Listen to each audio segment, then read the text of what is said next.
Hey, I'm Butterfly. Hey, I'm Firefly. Have you ever wondered if we aren't being told the truth about everything? What have we been lied to about? Join us as we have conversations and ask questions about everything. We invite you to keep an open mind and consider the unfathomable. Let's break the chains that enslave our minds. Come on, let's go down the rabbit hole. What's up, Butterfly? Hey, Firefly, what's going on? Well, I'm so excited to see you. I'm excited to see you. We have kind of an interesting rabbit hole to go down. I know. We've been It's thinking it's kind of a personal rabbit hole. it's a little personal. I mean, It affects us. It affects us, yeah. Where the rubber meets the road, as they say. Yeah. We're kind of talking about the dynamics of social engineering, I think, today. Yeah. Well, What a- where we're seeing it is the inorganic algorithms that are That's affecting our show. that's so cathartically worded. It's cathartic. It almost feels good to say it. It does. Inorganic algorithm. That's like a mouthful. It's beautiful. It's wonderful. Hmm. I feel like a smart person because I say that. I know. It's kind of like I'm a paleogeneticist. We might not be Yes, paleogeneticists, but we have inorganic algorithms. I'm proud of myself that I can actually put that together I in a know. sentence. So what do So we what mean? are we talking Yeah, about? what do we mean? So inorganic means that the algorithm is not just organic. It means that they're meddling. Yeah, we can tell because it's like we kind of got into this a little bit in another episode, and we don't want to sound like crybabies because we're not. No, Because we're we're not just Debbie Downers. observing. We're We're just observing, observing. and this because this we feel like this is a microcosm and a small glimpse of the bigger A picture. larger, Actually, a yeah. larger phenomenon. Because what's happening is it's like when we first started doing this show, which wasn't really that long ago, we kind of like we were getting like a decent amount of views for just coming out of nowhere. You Yeah, know what I mean? And and then they dropped and off and precipitously. we didn't have any followers. We had No, like two. I yeah, think it was like me and you that's and it. like maybe two of your friends. That's it. But now like we only have like maybe 20 on Rumble, which isn't very many. It Yeah, should have been more. But suddenly like we were getting like 200 views on some of our just on like Rumble, and now we're getting like 30 after like 3 days. yeah. It feels So inorganic. something weird is going on because with more people following and after doing this for a few months, it should have grown. You know what I mean? Do you remember that episode where you went and visited the island? Hmm. And what happened out on the island? That bird, The bad bird. the There was a bird, bad bird. and the bird was pretty much told, you gotta go. Yeah, we don't want you We're here. gonna tag you and put blue stuff on you, and we're gonna track you, and we're gonna make We're sure going to track and trace you we're gonna track and trace you. like we do with the people. It's like Larry Ellison's like, keep your eyes on that bird, you know? We got word from above that we got to track this bird. He's bad. And ultimately what they want to do is they want to eradicate that bird. He got voted off the island. Yeah, he was voted off, and he keeps coming back because he can fly. Keeps coming back. And they're like, I can tell it's him because they put that blue thing on, Yeah. on his beak. But that's like us. We're going to just keep flying back. Well, that's it. That's it. They want to eradicate us from Pleasure Island. They do. But see, I kind of just laugh at it because it's like, whatever, they're meddling. They are. Well, I mean, I think the reason why we wanted to talk about this was it's so obvious when they do this kind of thing because we mentioned like the whole Instagram thing before, which is that's completely inorganic too, the way they're meddling with that account. But it just is an example of the bigger picture, which is what they do. Everything is socially engineered. Yeah. They only want, so they don't want voices like us and No. our messages to be heard. No. They want what they want out there because they want to drive behavior. We are, remember out on the island, there's like, see those weeds over there? Those are invasive. Yeah. We're going to remove those. They're eradicated. But don't step on them. Don't step on them. We're going to do it. We Yeah. have Roundup for that. Sir, stay on the path. Sir, please put down the hoe. No, but we are those weeds that they Yeah, want to eradicate. totally. And they're just like, They nah. have their ways of doing it. And so what they do is they go, no followers for you. Yeah, so we're going to delete all your followers, and now we're going to make the algorithm so like nobody can ever even really like find they got to And go you know through what it loops is? to find you. It's kind of one of those things too where they can always go, no, it's not that. You're just unpopular. Yeah. But I don't think that's the case. No. But the fact is, what we've talked about many times is that most people are followers Yes. in real life. Yes. So, and the thing about followers is they want to follow the popular crowd. You know When what I mean? someone sees that you don't have any popular, any followers, they go, They I'm think, gonna listen to that. yeah, they think, oh, you're lame, you're not popular. I'm going to go follow this person that has like 500 million followers And the because social they must be engineers cool. and the social engineers know that, Yeah. and they bank on that. hmm That's how it works. So like they're like, oh, well, if you pay a lot of money, we can help you get followers. Well, those organic. Those aren't, You know who but what they'll do owns? is just tweak the algorithm. You know who owns Instagram is Facebook. Mm-hmm. And I saw a video with Mark Zuckerberg the other day. Ew, He wears glasses now. I know. He thinks he's cool. He's got like these like big rimmed glasses. He's probably brain chipped. And those glasses are probably like blue pilling him in some way. But anyways, he was like going, did you know that the average American only has like 3 friends? And I Is was he basing that on his own life? like he's looking at it. I know. Well, first of all, he's like analyzing the data, I guess, and he's like deducing that from data. I don't know where he's getting it, but it just shows like how he thinks. Mhm. Like as if there is a prescribed amount of friends that you should have. Right. And it's just kind of like this video game mentality. Mhm. It's like, well, my life should be comprised of this many friends. Mhm. And I bet he even categorizes his friends. He's like, well, this friend is in this category, and this friend is in this category.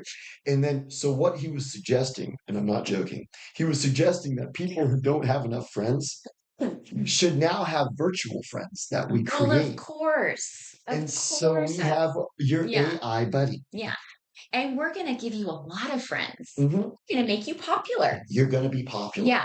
You'll have all the friends you want. You'll be in the in crowd. But it's artificial. It's artificial, but that's okay. Put on your virtual goggles and just enjoy your virtual friends.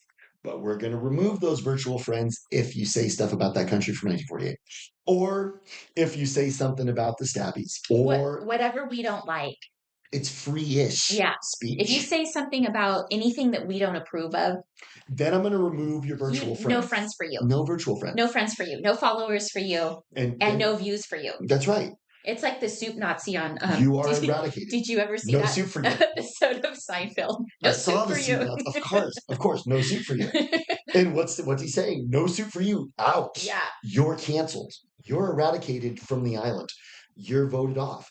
And so I'm starting to think that the Indian guys who are controlling all of the algorithms, they've been told, butterfly from their brain chips. Butterfly and Firefly are voted off the island.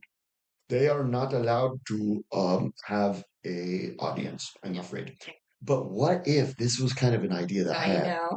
What if while the Indian dudes are listening to our episode to edit it and to censor it, screw up our algorithms? Like, what if we cause their brain chip to malfunction and they get red pilled? I know. Right there in Silicon Valley. And it starts like a chain reaction where all the Indian dudes in Silicon Valley get red pilled. And they suddenly want to listen to us. Yeah. And they're like, I am no longer suppressing your algorithm. And then now we can find our audience. And all those people that tried to follow us before suddenly are there. Well, now they listen to our episode and they go, oh my gosh, this has 15,000 likes.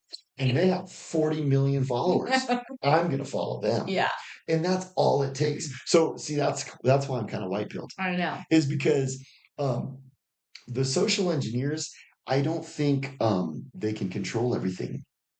They can control it pretty well to a point, but there's some phenomena that takes place, like people can become popular and it just completely overwhelms their systems. If people get, if the word gets out, like you were comparing us on one episode to a little Chinese restaurant, and the word gets out that we have really good food. Yes. So we're, we know like if the word gets out, like if some of our 20 followers share with, they each share with one friend They have good and they dumplings. tell a friend and Yes. so on and so on. That's how I think we. It's like a commercial for that shampoo in the 80s. And that's funny that you bring that up because that was another thing we were kind of thinking is maybe in every episode we need to remind our audience, If you like us, if you like us, share us organically, like text message a link to your friends that you hang out with, Yeah. that you talk to online, because maybe one of them will like us and share it with a friend. yeah, And then the Indian dudes will get overwhelmed because the Indian dudes right now have been like, and they might even get red pilled. yeah, they might, but they haven't yet. The Indian dudes are still brain chipped, and the status quo right now, as we speak, is Butterfly, you and Firefly are voted off of the island. With that bird. You're with that bird. We have tagged you and tracked you, and we know where you are. And you may not come back to the nest here. You need to go. As a matter of fact, we need you to die. That's pretty much how it is. Because that bird, where's he going to go? I know. Is he going to go to the other island? He's probably not invited there either. No. So he's probably just like basically asked out. Yeah. He's like, fuck. You need to go. Well, you need to go fly around the ocean until you just drop dead. Poor thing. You're marked for death. Yeah. Like that Steven Seagal movie. No, so I think that's kind of what's going on. Is they're social engineering. They're saying Michael, or they're saying Butterfly, you and Firefly.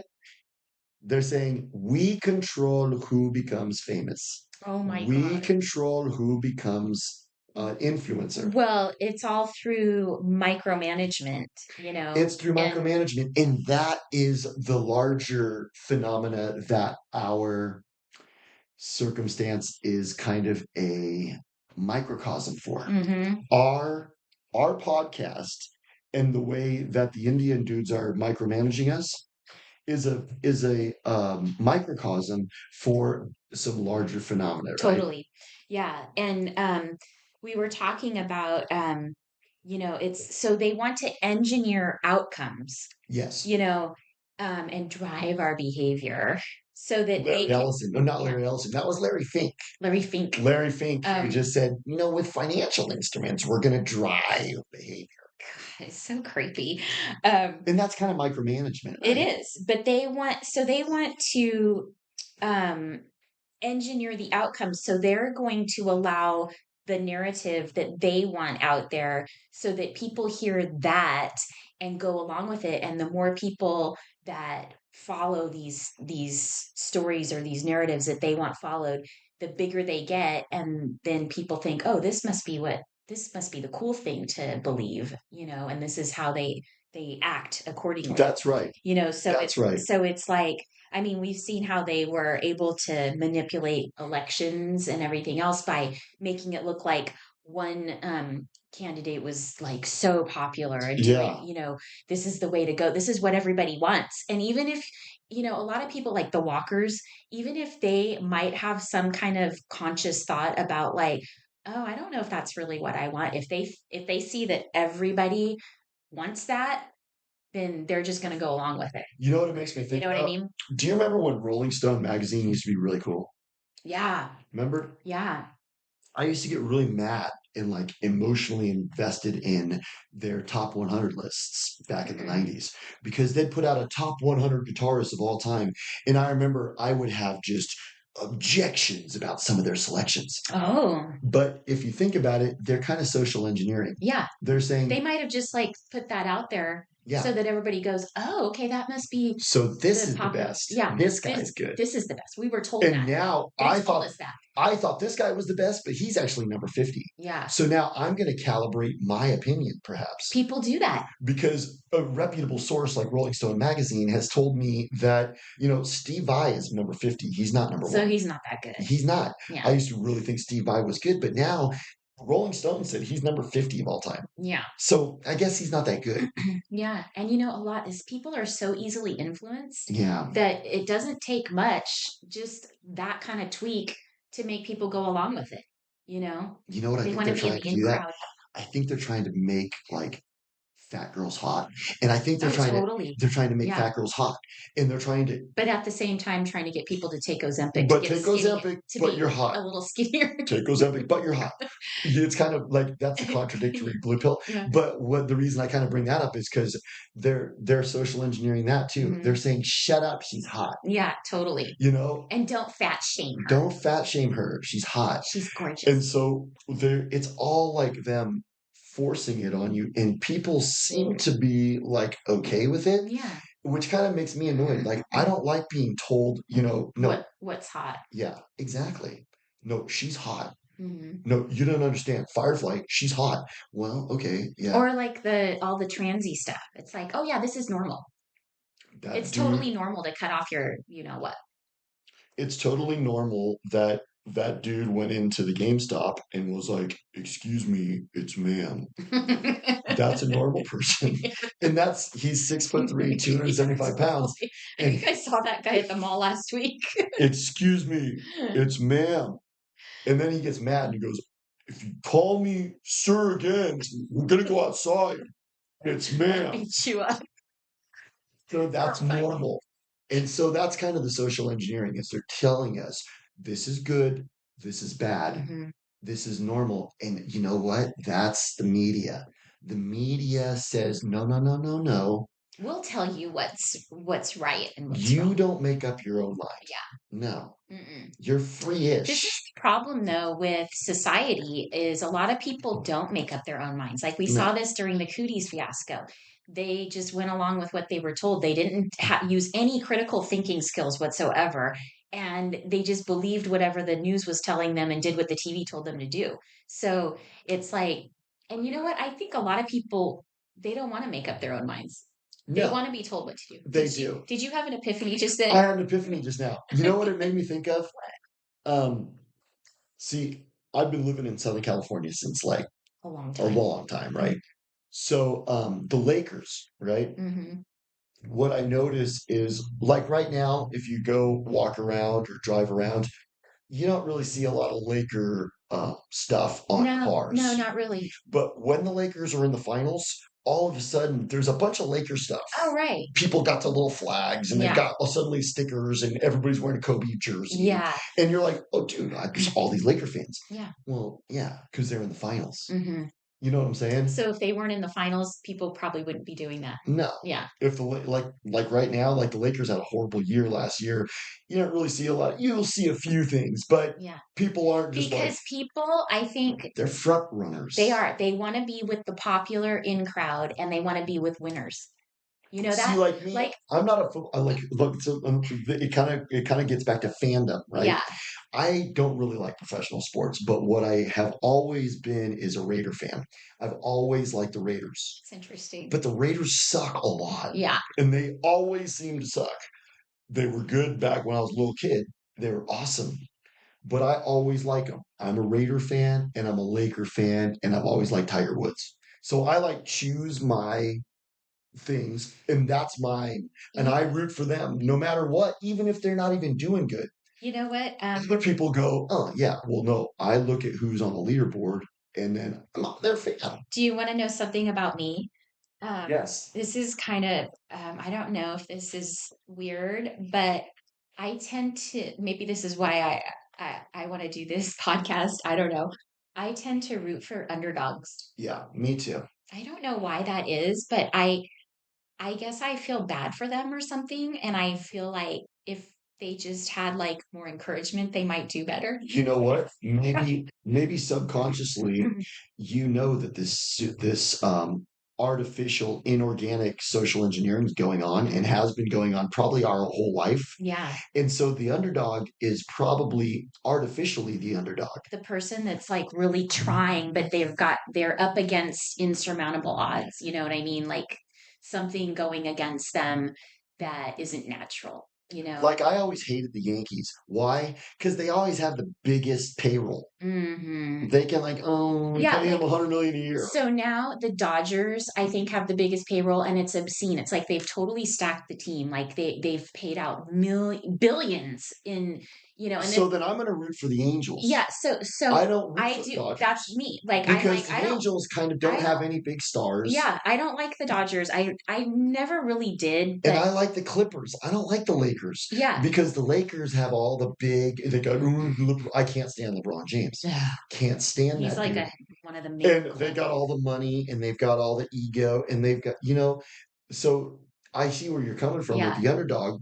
It's almost like um the big moneyed interests kind of They're foist they're things on pushing us. it and driving our behavior, and and it bugs too. I mean, like, this is why they charge, I think, $15 for a Coke at Dodger Stadium. I know. I mean, it's really, It's it pretty should be bad. illegal. You know what I mean? It's You know like, what my friend did? it's not even like you're getting something special, The last time we went to Dodger Stadium, it was back in 2004. That was the last time I went to a Dodger game. It was a long time ago. Mhm. But I went there with my friends and we got hammered.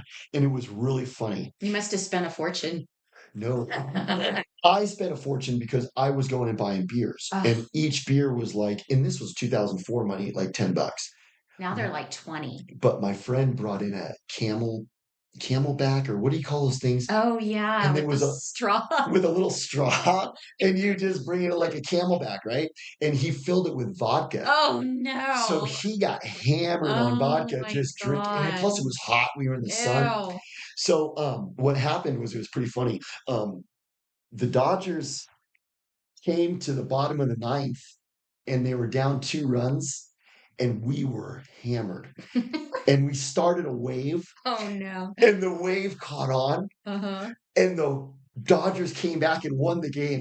And it Wow. was unbelievably awesome. That's so cool. And we kind of felt like Like, you I had kind of, something to do with it. I felt like I engineered their comeback Yeah, by being hammered maybe. and just bringing that energy because we were close enough to the dugout where I think they heard us like bring in that energy. Yeah. You know what? Energy really makes a difference. It does. We need something like that. We need a wave. We need a wave. We Yeah. need someone to do like a wave because what I notice is it's all momentum. Hmm. And I think that's what the Indian dudes are trying to do is like, They're they're trying like, to stop the moment. Because butterfly, actually, there will be no momentum for we you. were and this is why we know this is happening. We were getting a momentum for a while, and it was like building, and then suddenly the brakes went on. So it Well, was like obviously inorganic and you being know what I think somebody they probably tampered. did? They probably went, whoa, whoa, now. Hold on. They're starting to find some traction. We need to calibrate this immediately because look, they are saying stuff that we don't like. And what if that catches on? Yeah, Let's go ahead and nip it in the bud. yeah, I exactly. wonder if they say that in India, like nip it in the bud. No, we do not know that colloquialism. We don't know that colloquialism.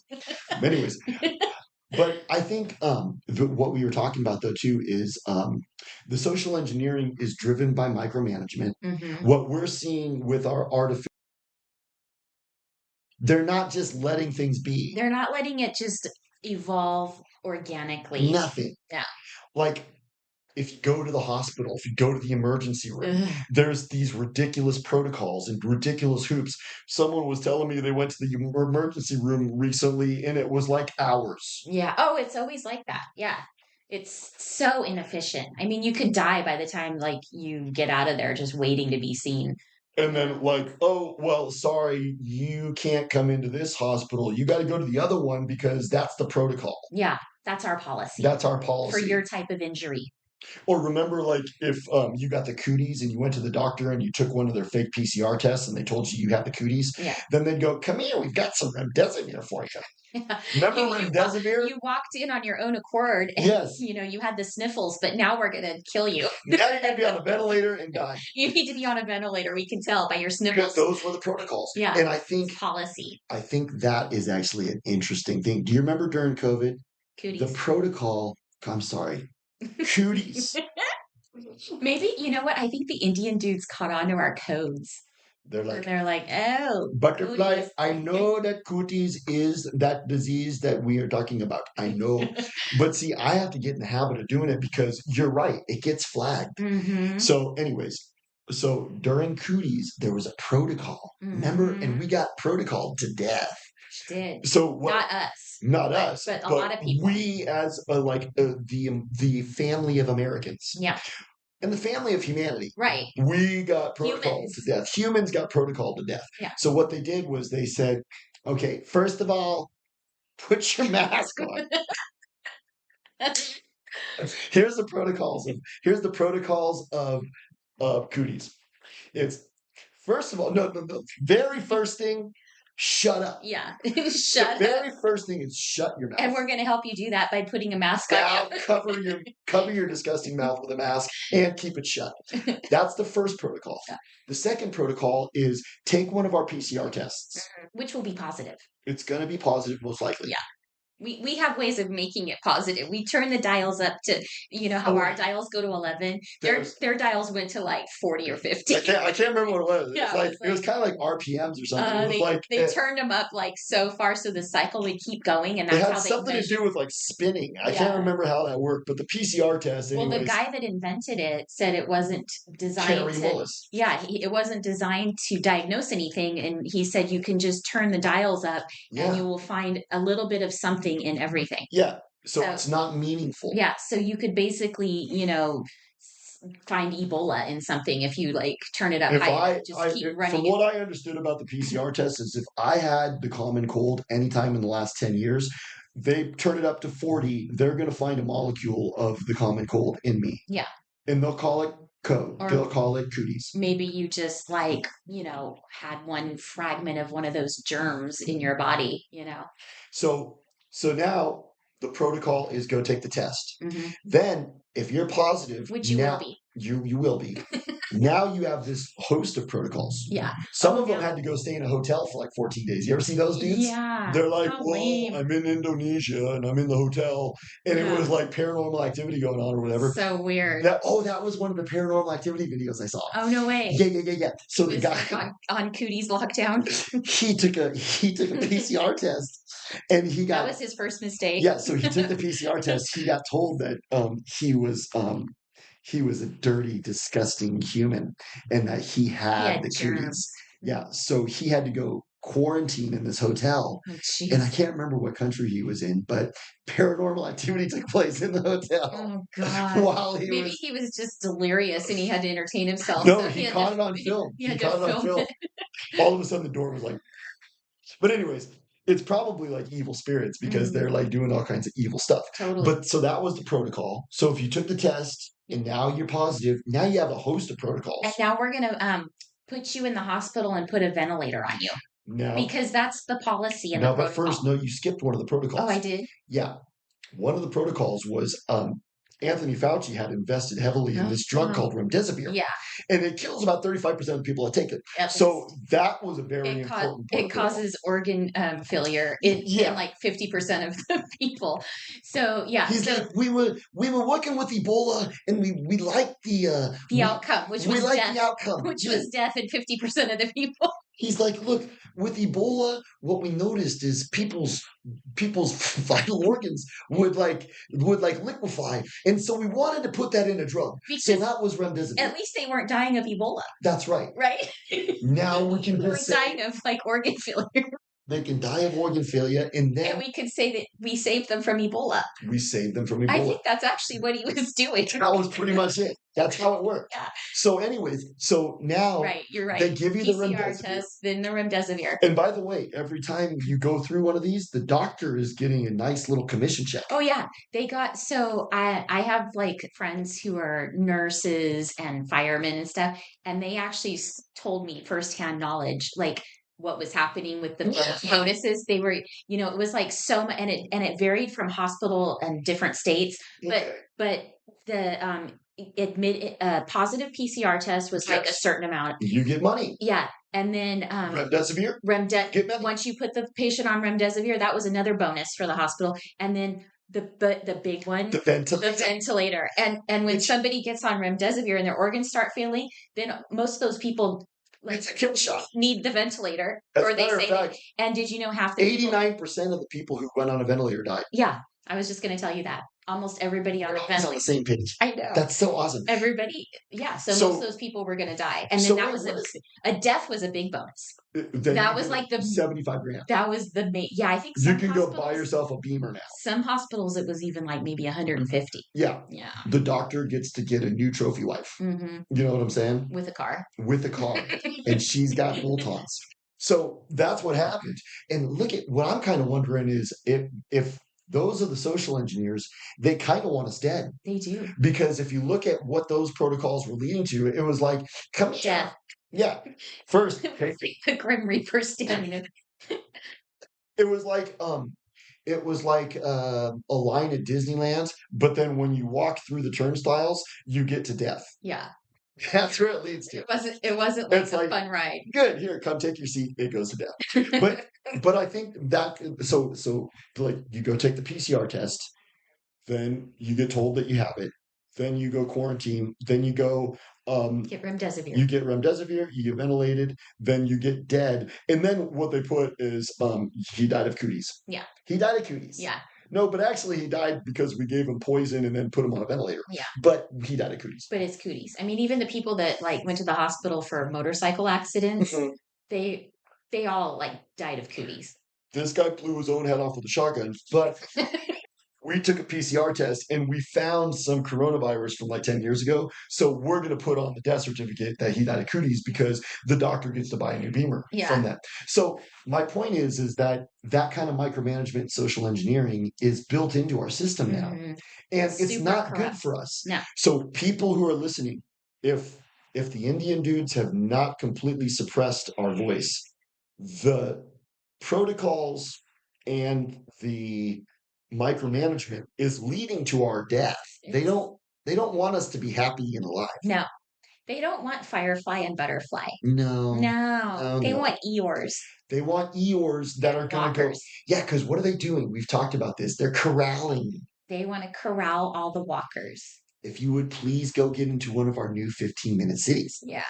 We have them built up nice now. And we need to keep talking about this kind of stuff and keep sharing it with other people so that people are aware of this.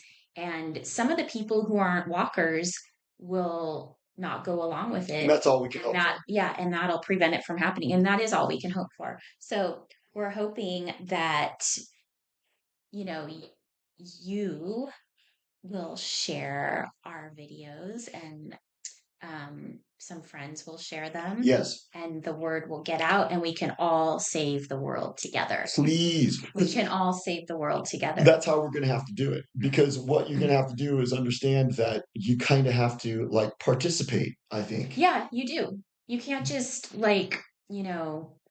sit back and do nothing. I think, yeah, even if it's just sharing information that the cult doesn't want out there, maybe that's just good enough. Yeah. But do that. Yeah. Yeah. It's easy. Don't listen to Q. Just trust the plan. Yeah. Sit back and do nothing. The white hats are in control. That is Nancy Pelosi's body double. Yeah. Yeah. They even did the boobs. That's her body double. That's not Nancy Pelosi. Okay, that's what Q says. Q says the white hats are in charge. Sit back. Everything's cool. Yeah. We're saying, I don't think you should do that. I think you need to actively participate in defeating this micromanagement to death. And if all that means is just by talking, and sometimes it's hard to talk about this kind of stuff, but sharing conversations like this may be a little easier. So, well, you know what I noticed is you and I are still chipper. I know. Still joking around, still making jokes. What does that mean? We're white pilled. Yeah. Even despite the circumstances. Debbie Downers. No. We're not doom and gloom. No. Yeah. Because even despite the circumstances, we're like, okay, yep, these are the circumstances. There's Indian dudes who are making sure that we don't find our audience. And that could be a bummer, but we're just like, no, you know what? This is what we do. Yeah. We get around it and we have a positive attitude and we're eternal optimists. Yeah. I think that's what you have to be these days, because what you have to really watch out for is becoming Eeyore. Because that's what they want you to do. Yeah. They want you to say, look, you're not allowed to find your audience. Just give it up and stop doing your podcast. And here's a blue pill. And here, you go be Eeyore. Misery loves company. Go be Eeyore. And we've got like a Netflix show for you and some VR goggles. So, Well, anyways, I think that was a really good talk. it was short but sweet. Yeah, I think it was interesting I think because so. you know what it was? It was kind of like our show's a microcosm for a larger phenomenon. Exactly, You for the know? big picture. And I think our listeners understand that. I think so too. Yeah, And we do appreciate all of you 25 people listening to us. we do. We love Absolutely. you. Yeah. And hopefully there'll be more. We'll see what happens. Yeah. All right. I'll talk to you soon. Bye. It was great seeing you again. You too.